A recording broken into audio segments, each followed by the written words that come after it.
Okay, so I have to start by saying welcome to the Tunbridge Wells Borough Council What We Do podcast. I do know I sound sarky and sarcastic. That's when I say fine. That. Who are you? What's your job title? I'm Jeremy Kimmel. I'm the Arts, Heritage and Engagement Director over at the Amelia Scott. Jeremy, the Amelia Scott. Yeah. Is it just a big expensive library? Definitely. Definitely. It is a huge expensive library. But it is also a museum, an art gallery, a tourist information centre, an adult education centre, and the council's front line. So anytime anyone wants to talk to the council about any problem they're having, any issue they're having, they really need help, it all happens at the Amelia Scott. It is not just a library. Yeah. It is a library, but it actually does quite a lot of things. Because have you got safe spaces in there for people who are fleeing domestic abuse? Yeah, we have all sorts. We've got safe, fleeing domestic abuse, coming to kind of ask to be put on the housing register. When we were having the influx of Ukrainian refugees, they were all being directed to the Amelia as well. But we're also a warm space, so when the nights get cold and all the shelters are full up, people can come spend the day with us, keeping warm and reading and not getting hassled, really, which is the big point of that. So we're a civic space, we're a community space for everyone. And you can come there to register the start and end of a life? Yeah, that was part of the thinking behind it originally, because we do some things on site that are actually county level services. So registrations of births and deaths, and obviously library services are county level as well. But they happen on our site to kind of create a bit of a one-stop shop for people, for users.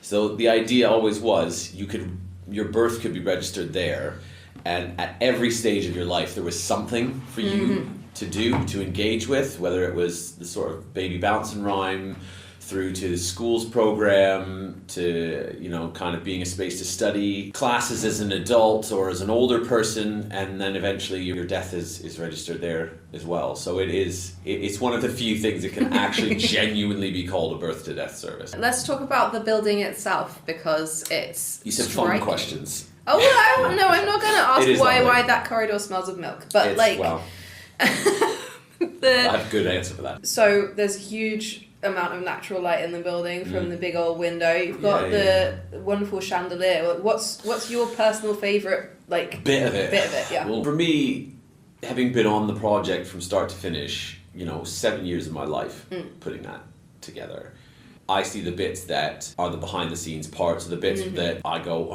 that could have been slightly to the left, or we were going to do a different kind of thing. And to an extent, it's always this sort of list of things that I still would like to do and develop and whatnot. And I love when people say, oh, it's perfect and it's exactly what we imagined and things, because that's great, because that's what matters. I find it kind of hard to kind of not go in there and look at the things that still need doing or that need upkeep or things like that. I mean, the chandelier is fantastic. A lot of people don't realize how complex and involved that chandelier actually is. It was done as an artist commission. There's several throughout the building. We got money from the Arts Council to take mundane spaces and mundane features of the building and make them artist commissions. So no, local taxpayer money was spent on that. It was all from the Arts Council. And the chandelier was one of them. And actually, it's a dynamic light. So it's controlled by an AI that kind of sits on a computer in the roof that you don't see, that is taking in light level information from the internet and weather patterns and all sorts of things. It does different things different times of the year, different times of day. I've seen it get bored and just do random things, and it breathes, which is really funky when it happens. So that's really interesting. It's hard to not really like the giant 12 meter high barrel vaulted atrium as well. That's beautiful. Painted dust. Point of controversy, the piano comes up. Some people love it, some people hate it. That was a decision. It was a decision that we made. And actually, most people like it. Most feedback we've had, people love the piano. We almost never get anyone just turning up and mucking about on it either. It's mostly people who can actually play. And it's lovely. It adds a really lovely atmosphere. For those who aren't fans of it, we've taken that on board too, and there are specific quiet mornings throughout the week where we can guarantee that no one will be on it. But for the most part, it's been absolutely lovely. And, it's a Steinway, so it's a really good piano as well. We had a lovely story just after we opened. There's a young chap came up to us to ask if he could play the piano. He was about 13. He said, yeah, of course, go for it. And he was chatting with the staff, and it turned out actually he'd learned to play during COVID, because this was right, we opened just after all the lockdown craziness. He'd learned to play during COVID, he'd had no lessons, he was self-taught. His mum had tried to encourage him and bought him a little kind of like electronic keyboard off Amazon, and that's what he'd learned on, that's what he'd learned to play on. So he'd never touched a real piano before,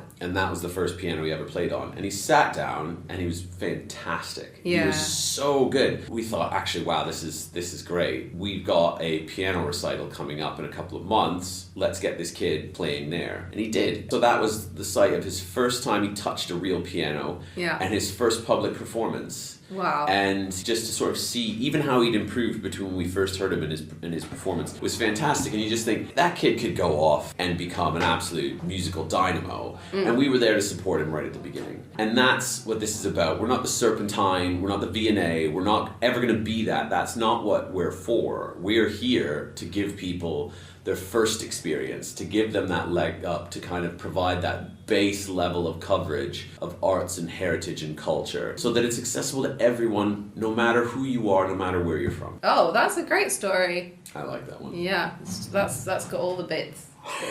You have a fantastic building, and we have talked about the building and the many ways that people use it. Yeah. Does the Amelia extend beyond the building? It's a really great thing to have a facility like what we have, brand new, and we're not having to worry about too much on the home front, which is really good. But at the end of the day, it's a jumping off point for us. No, we're out all the time. The school service goes right to the absolute edges of the borough and beyond. We actually operate in Maidstone, Sevenoaks, Tunbridge and Malling, and Sussex as well with the school service. We have a rural projects officer who deals, at the moment, is working specifically in Sandhurst and Hawkhurst, helping them explore their own heritage, and not us going in and telling them the heritage that they should be celebrating.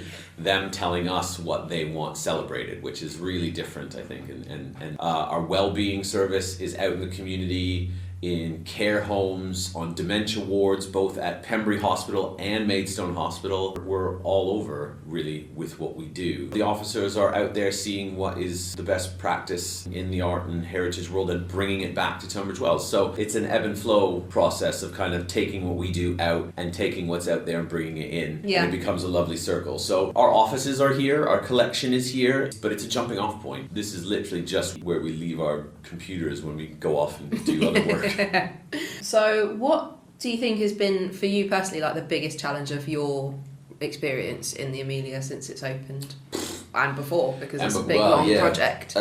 Getting it actually over the line has always been a massive endeavour. I started at Tunbridge Wells. It'll be 13 years in January, and one of the first things that I did was start to work on the paperwork, the admin, the consultation for this project. And this was the second go at this project. So they tried to do it as a Millennium Project and it hadn't gone through. So that was all a massive endeavour. Making it carry on through COVID was really difficult. Brexit didn't help. That really raised the cost of all the materials and that expanded the cost of actually doing the work. But COVID was bonkers. We were just starting to put the team together, and then everyone was made to go work from home or actually redirected. So we hired someone as a first job assistant curator, first job in the sector. It was like their second week, and then it all got locked down. They got redirected to a call center booking people for the vaccines. That person's had almost no contact with the team. They've come in doing this job as part of their first gig in their career, and they're not even doing anything like it. That was a real challenge to keep everyone together and focused. I didn't have too much disruption because obviously the building had to carry on and the design had to carry on. COVID extended the timeline by like 2 years.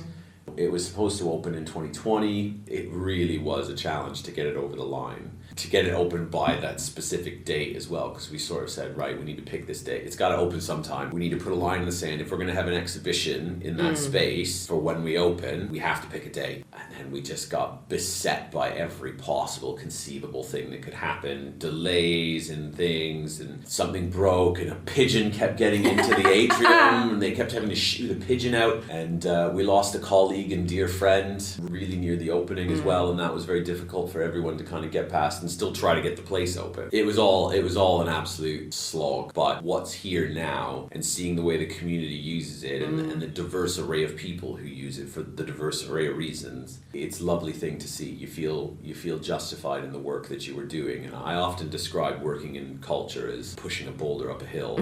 Yeah. And the second you take your eye off of that thing, you fall over and it rolls over you right back down the bottom again. That's what it feels like sometimes. People don't always get kind of what we do, and that's always hard. It's hard to explain. So that's always a challenge, but that's a perennial challenge. I love that challenge. The building the 22 million pound cultural centre is probably not something I'm going to be doing again terribly soon, but equally, you know, the results speak for themselves.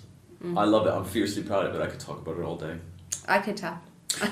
Sorry, was this meant to be a 2-minute podcast? We are recording this on the 12th of December. Yes. Event season, but the Amelia's got events going on all year round. So what are some things coming up that you think people should know about that are exciting? Yeah, so I'll go post-Christmas. We're not even halfway through the month. I feel like Christmas has been done to death. So we'll jump to the new year. Our first exhibition of the year will start at the beginning of February. It's called Your Work Here. Mm-hmm. It's a community input show, is what we call it in the sector. Basically, we've just thrown the doors open and said, there's a lot of talent in Tunbridge Wells. We want to see it. We want to display your work. Anyone can come collect a kind of submission pack from the Amelia and go off, create artwork, creative endeavor of any kind that they want, so long as it meets the parameters in the pack. And we're displaying all of it. You know, I think that's really exciting. We've not had a chance to do that kind of thing since we opened. We've been so busy getting our feet under ourselves and, you know, reveling in the new building, having a space where we can go, hey, look, here's a bunch of work by Sir Henry Moore, and loaning hugely important, expensive artworks from national institutions. We've never been able to do that before, and that's been a big part of our operating. But now we're also doing the community piece, so that's really exciting. The summer show will be great as well. They've been really popular for parent. Having something free you can just bring your kid back to time and time and time again, and it's still exciting and it's still engaging and it's still free. Yeah. It's, you know, that's really useful, and we hear from parents all the time just being so thankful that we're there and that we're not charging people to come in. I'll never forget talking to a woman, not this summer, the summer before, who had her kids in there, and she was just saying, this has been all I've been able to do this summer. The cost of living was too much. All she'd been able to do is bring her children to our free discovery days and the free exhibition, and it meant that her kids had things to do, because she wouldn't have had anything to do, otherwise she couldn't afford it. Yeah. She was just paying the rent, paying the bills, buying food. That was it. That was all the money. But to have this meant her kids got to do things. They got to do something good and cultural, and she felt like a good mum. Yeah. Because she got to bring them to something like this.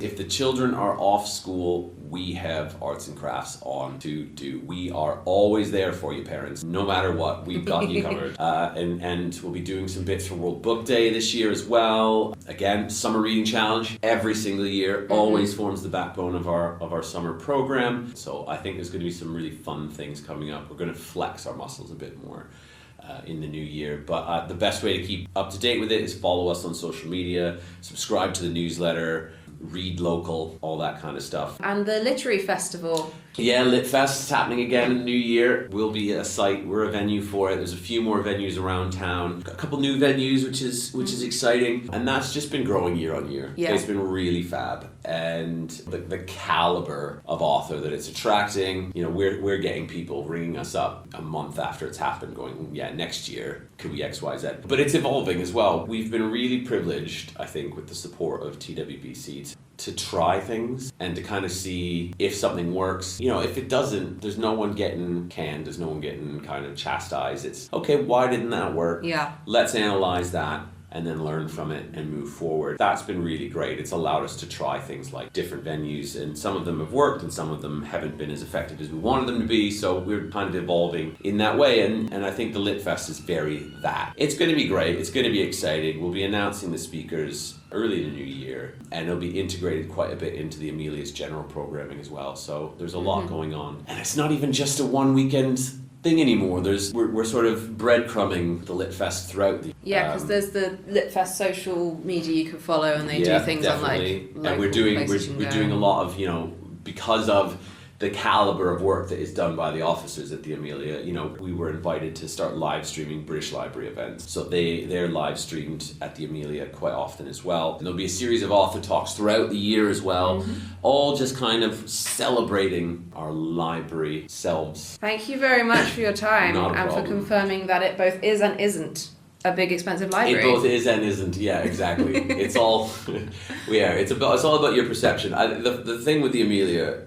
that we get a lot is, you know, people come in at different times of day and they see it in different ways, in different guises. And, you know, there are times of day where you're going to walk in and you're going to go, wow, you know, the bit of this building that I'm in, absolutely dead. It's absolutely empty. How come you've given so much space to all this and it's empty, etc. But if you'd been in an hour sooner or an hour later, it's absolutely rammed. And you're saying, how come you don't have more space for this or that or the other? Or the people happen to be using it, they're up on the first floor, or they're to really kind of see how the building works, you need to be there all day. And we are, and we see that it is used really, really well. We fill that buggy park up twice over. We've had to start moving things because people were parking their buggies along the access ramps, which is a fire hazard. So we had to we have to block off extra bits of adjacent rooms and start valeting people's prams into those spaces. It's lovely to be that busy. Like, don't get me wrong, that is fantastic, but it is an interesting thing. I think it's been way more successful than we anticipated, and it's still growing. That's the thing that kind of blows my mind sometimes. You know, every year our footfall and our engagement figures just keep going up. And I keep waiting for them to start to. They're going to plateau eventually. Like it's a natural process from something that opens. Eventually, your number sort of